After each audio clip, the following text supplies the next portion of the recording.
আসসালামু আলাইকুম ইউটিউব বন্ধুরা, সবাই কেমন আছেন? আশা করি আলহামদুলিল্লাহ ভালো আছেন। আর একটা গিফট আনবক্সিং করতেছি, তা একটু আপনাদের মাঝে শেয়ার করলাম। আরও একটা আছে, দেখেন পাশে আনবক্সিং করা, ওইটা আজকে আনবক্সিং করব না। ছেলে মেয়েরা যে চকলেট দেখে পাগলের মতো হয়ে গেছে, ওদের ফেভারিট চকলেট এগুলা ইউএস থেকে পাঠানো ওদের কালামণি।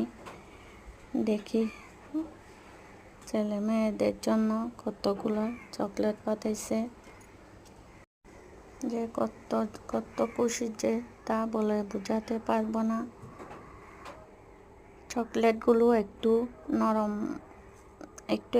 নরম টাইপের হয়েছে, তাই ফ্রিজে রাখতে হবে। দেখেন বড় বড় চকলেটের প্যাকেটগুলো একটু আমার নরম নরম লাগতেছে। ভিডিওটি কেমন হয়েছে সবাই একটু কমেন্টে বলে যাবেন। ভিডিওটি ভালো লাগলে সাবস্ক্রাইব করে পাশে থাকবেন। আল্লাহ হাফেজ।